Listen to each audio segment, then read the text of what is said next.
to use. Mr. Percy Talbot, 76, worked as a mechanic repairing the trucks that carried the salt that were left in heaps on the shores to the small fast boats that were called lighters. According to the men, the lighters were used to take the salt to the big tankers that were not able to dock due to there being no such facilities at the time. The boats from Jamaica, they used to run the salt every month, taking 400 tons of salt. And then we had the boats from Newfoundland, Canada. They came down and they used to load we used to call it the fishery salt. They take it back to Canada, and that's where they used to cure the fish with. And we used to have that, like, we used to have it, but the boats used to come down, but you get about 3 and 4 a month. In the 60s, only we had one truck, one front-end loader, and we had they call it a trolley.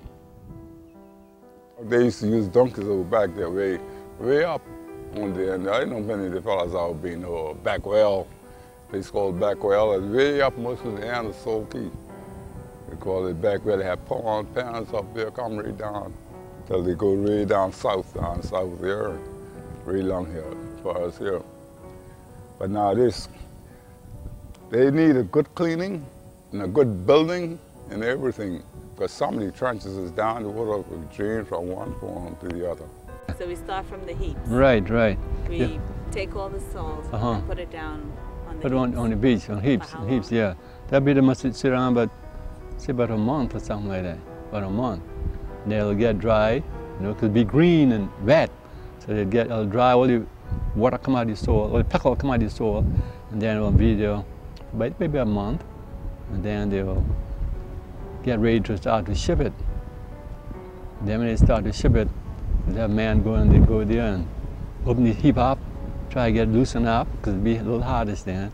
Open it up, and then they get ready to start putting the bags, and then they put in the bags and carry it down to the beach. You have the boat seals to start to ship it by the ship. Now we have salt lighters. First we had the salt lighters. We used to take the bags, cotton and salt and the mule carts, put the salt in the bags, and cotton and put in the mule cart and carry it down to the beach, and then put inside the boats.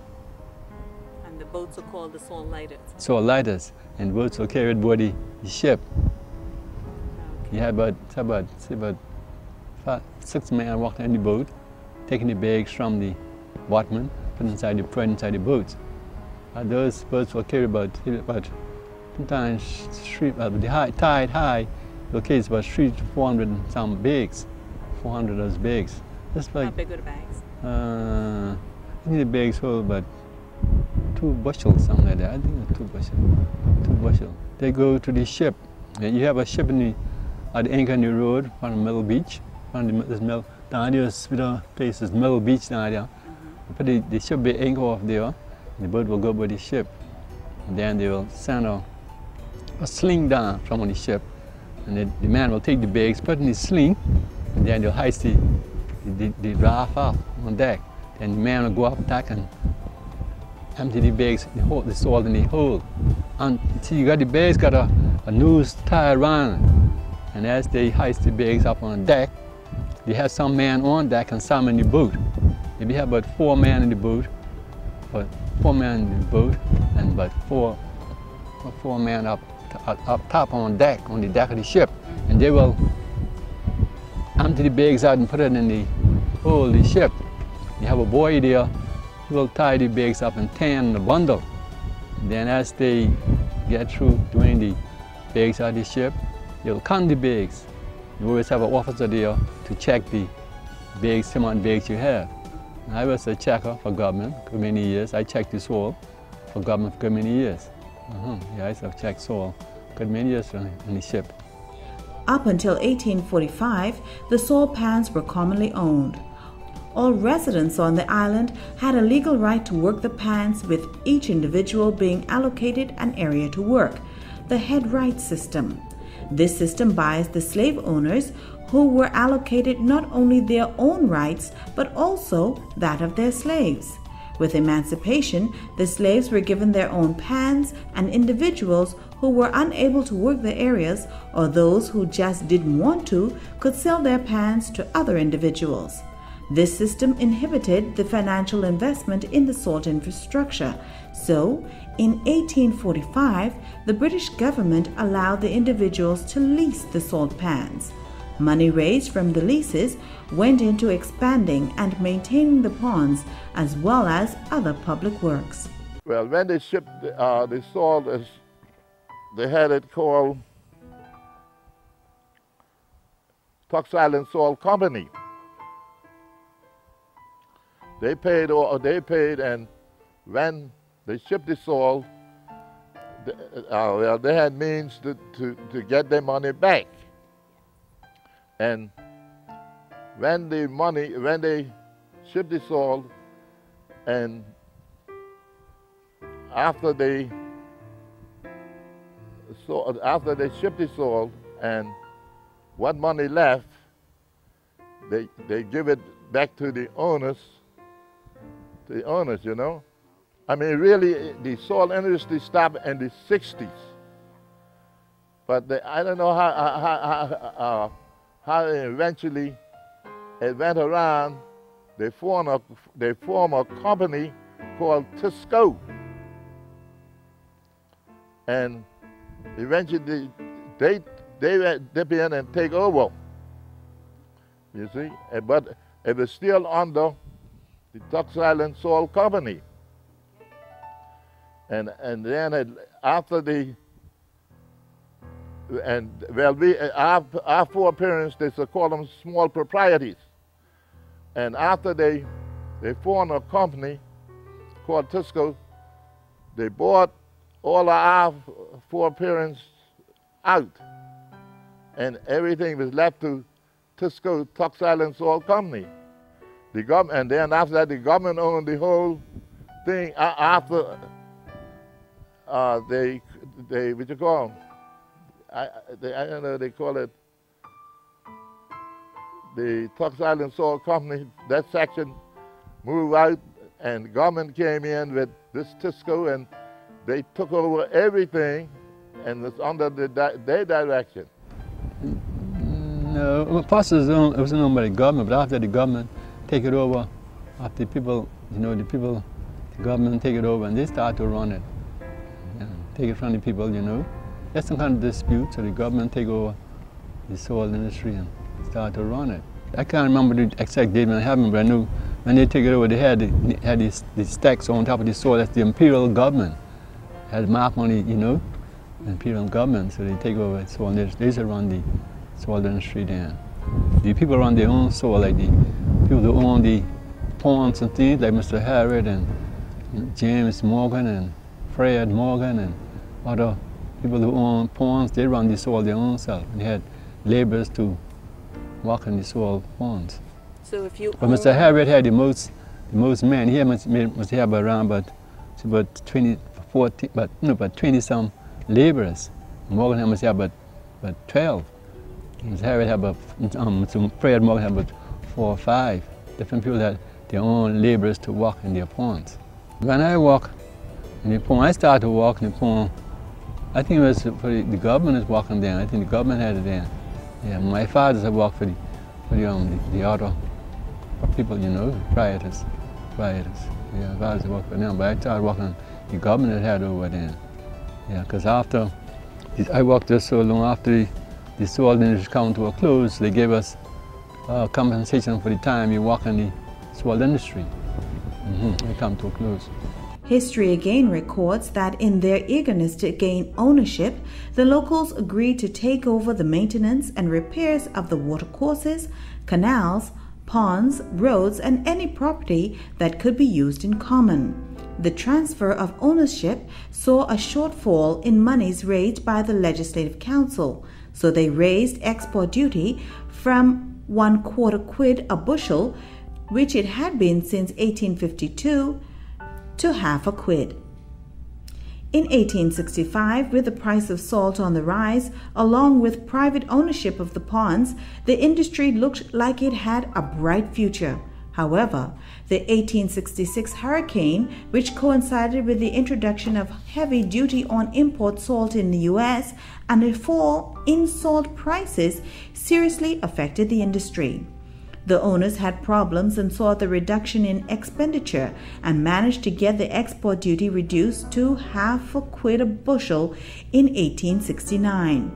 However, in 1873, the colony was in dire straits, and the export tax was abolished in an attempt to make the salt industry more profitable and competitive. This coincided with the change of the government structure on the islands. The islands were annexed to Jamaica. The owners were still paying 10% of income derived from the sale of salt as royalties to the government, so it was in the government's interest to see more sold. It was clear many owners had not invested in the infrastructure, so the pans were becoming less efficient, and in 1879 a tax was introduced to fund the maintenance and improvement of the salt pans. This tax was not to exceed 12.5% on Grand Turk, 10% on Salt Cay and South Caicos of the royalty paid on the salt. In addition, the value of a bushel of salt was set at 3.5 quid. This lasted until 1884, and for the next 10-year period, maintenance tax was set at 10% of the royalty, and the price of a bushel was set at 3.5 quids, or at a lower price to be set by the government on the 1st of April each year. In 1896, this was strengthened by the introduction of new laws to guarantee that sufficient repairs were carried out on the salt pans, especially to common properties. It was clear, however, that even with the demand for the high-quality salt, the industry on the islands could not compete with areas that began to use mechanized production and where large ships could dock. The lack of natural harbors meant that the salt had to be loaded onto small boats and then sailed out to the ocean-going crafts. This was a costly process, and it was this that made Turks Island salt expensive. The 1908 Colonial Report concluded by stating the salt industry could not survive if modern technology was adapted in the pans. Probably the most visible means of this taking place was the windmills. During the Second World War, salt could not be exported due to lack of ships, so the British government spent $60,000 over 2 years to buy up the surplus, which then sat in open stores waiting for shipment. In 1947, the Colonial Office agreed to ship a large part of this to Japan, but found great difficulty in loading the ships due to the poor docking, and they realized the industry had little future. The industry was taken over in 1951 by the government, who set up the Turks Island Salt Company. This was an attempt to rescue the declining industry, but in reality, it just put off the inevitable end.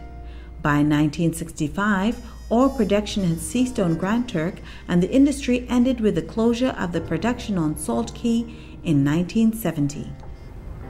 Well, what happened to the close? How did it close?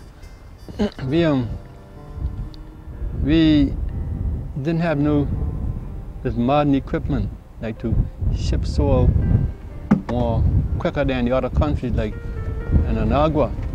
So the ships come here, it's be too long here. As I told you before, sometimes you had bad weather, ships had to go in the channel, on the north-south channel to wait till the weather get good. And then it'd be maybe about 2 or 3 days or something waiting on good weather. And all that, the people had to pay money for the ship hold up. So all that, the people stopped coming, the ships stopped coming, they couldn't get no quick dispatch. They come here for maybe a whole week loading. They go to Nagua and load in a couple hours and they're gone. So all that gave us a bad break in discharging, loading the ships, you see. So after the ships stopped coming here and they ran to Anagua, they load more quicker. See, that's why we didn't get any more ships come to the island for salt. And sometimes they ask for salt, we ain't got the quantity they want, all of that, you know. I think it's in at least in the either 60s or 70s, something like that. But most of the time, when I wasn't here when this closed down, mostly. In 62 I went sailing. And I went sailing, and the same thing that poem doing, I went sailing and the same thing, carrying salt from Mexico to Tacoma, Washington, Portland, Oregon, and Vancouver. The same salt. I took case from, as I walk home here, and I went to Mexico and carried that on a ship to those places. And then in the 80s, I went another ship. Either 70s or 80s, I went another ship run from Mexico to Japan, carrying salt again. Always a salt record hard? Yeah, always salt, but I've been on different other ships, you know. And the iron ore ships, carrying iron ore from Venezuela to different places, States and to Europe. One of the tanker ships, carrying oil from the Persian Gulf, different other places. I've been all over the world sailing. Mm-hmm. I was saying while the salt industry was going on, no. I've been 16 years working for one big company in New York, right? Mm-hmm. That's where the company was from. I don't know where you were from, but their office right here in New York in Lexington Avenue, 360, right? Uh-huh. And I was working for that company on their big tanker ships and cargo ships, ore ships. I do a lot of sailing, you know. Okay. I had to do that to support the family. Mm-hmm. And that's where you get more or less the crooked dollar, you see? Right at the stop because the majority of the people almost got a little more brain, and when you walk from Saturday night, from Sunday, or Monday rather, Monday morning to Saturday night, and only was getting 1 shilling and 6pence, and they couldn't do it anymore, and they break it up, and they didn't agree with that. So we, on slavery, I have to call it kind of a slavery, but most of the time I went away and went sailing. Most of my time I went sailing to different countries. I've been all over the world sailing. During the war from 1942, I was in the wartime sailing.